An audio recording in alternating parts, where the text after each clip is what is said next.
Hi folks, Jacob here. Hope all of you are having a good one today. I love Blood Bowl. It got me through lockdown on the PC and then got me out into the world after the lockdown was lifted. So when I heard that Blood Bowl was getting another update, I only had one reaction for it. Yes, yes, yes, yes. Yes. Something I've wanted to do since I got into mini painting was to paint all the teams for the game. Now, I'm working on a couple of teams for the new edition, but I was going through my solid state drive and found the lost footage of a vampire lord I painted up for my vampire team. So today's video will be going over that project. Now, the Vampire Lord comes from Age of Sigmar, and that is because I'm not a big fan of the Vargeist model for Blood Bowl. As luck would have it, the Vampire Lord has the same base size as the Vargeist, and looked like it fit in with the team. Once I clipped off the mace and took away the shield, it looked more ready for the field. Now, I do want to apologize for how rough the old footage is. It was recorded on a webcam before I started using a smartphone to record my painting, and the angle isn't the best. With that out of the way, let us get into the painting plan. So, for starters, the base. All my undead teams use the Deadlands basing theme that I learned from the army painter. I like the look, and the name just fits my undead teams. We'll use some Battlefield Snow and Brown to make a textured base, then prime it up. Ash Gray will be applied for the base layer, Burnt Moss to tint it, a dry brush of Necrotic Flesh to add depth, and some Deadland Tufts to, well, make it more lively. Well, as a matter of speaking. Now, we have the Vampire Lord himself. After priming black, we would do a dry brush of gunmetal, use Grim Black as a wash over the armor, a dry brush of shining silver, Dragon Red for accents and hair, Resplendent Red for highlights to the armor and hair, and burning ore to the sharpest edges. The flesh will get Brainmatter Beige for the base skin and a blue tone wash. The bats and the hair would get painted with fur brown. I'll go into detail over my choices as we get to the steps, but this is my general plan overall.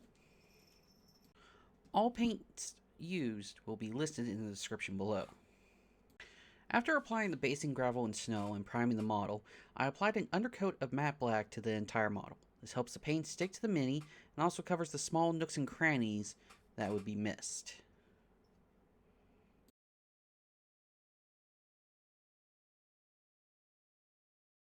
I then applied a dry brushing of gunmetal to the armor of the mini. I wanted shiny black armor for the team with red accents.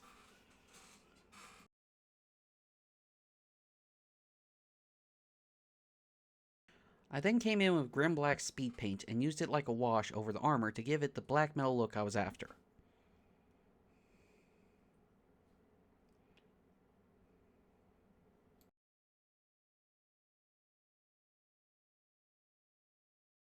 I then did a lighter dry brushing of shining silver over the armor, mainly where the light would hit it to brighten the armor up without losing the metallic black look.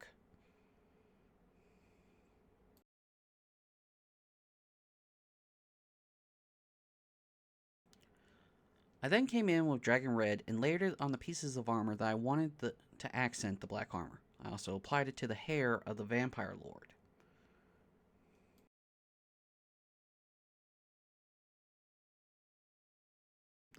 Hi folks, Jacob here with a quick break. Hope you have been enjoying the video. Just wanted to give a reminder to subscribe to the channel if you like the content you are seeing and want to see more. Hitting the like button and dropping a comment also helps out with getting more content out. You can also find me on Blue Sky, Twitch, and Instagram as the Green Danger Noodle, and I do gaming content as well on YouTube as the Green Danger Noodle Gaming. Links for all the sites are in the description. Now let's get back to the video. I then came back in with a layer of dark tone and covered it over the red accents of the armor to give the red a darker look to it.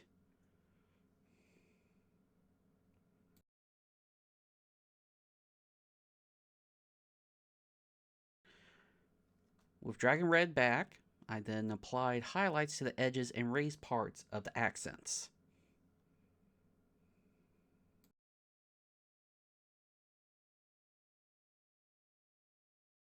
With Resplendent Red, I covered some of the edges of the last layer with an edge highlight to give a sharper look to the armor. Also applied it to the hair to brighten it up.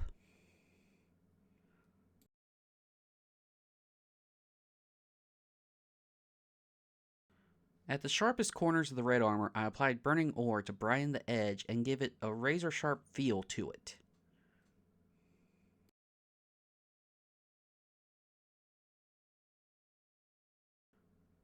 I then came in with Brainmatter Beige and painted the flesh of the model. I wanted the vampire to look pale and give the undead feeling I was aiming for.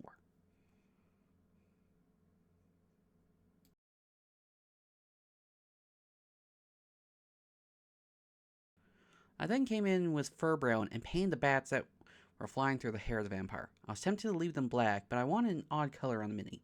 This could be too distracting and pull the eye away, but it's also a detail I wanted to be noticed, since I liked it.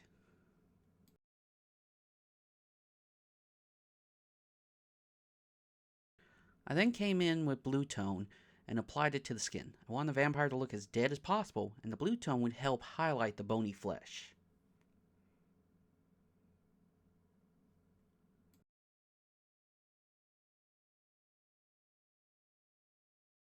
I then covered the gravel on the base in ash gray to make the Deadland looks for all of my undead team.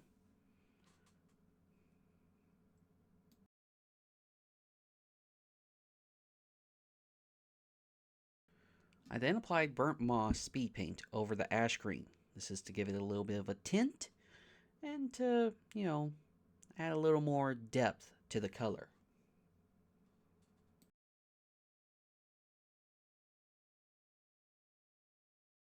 With the dry brush, I came in with Necrotic Flesh and dusted the edges of the gravel and snow. This helps the base pop out and really look like a Deadlands.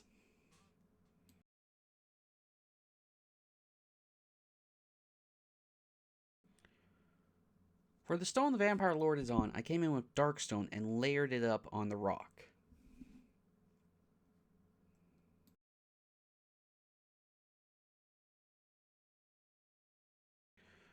I then rimmed the base with pure red, which is danger according to the NAF color guide, to identify what position the piece is. I then glued on the Deadland bushes onto the base to make it look like the Vampire Lord was in a field.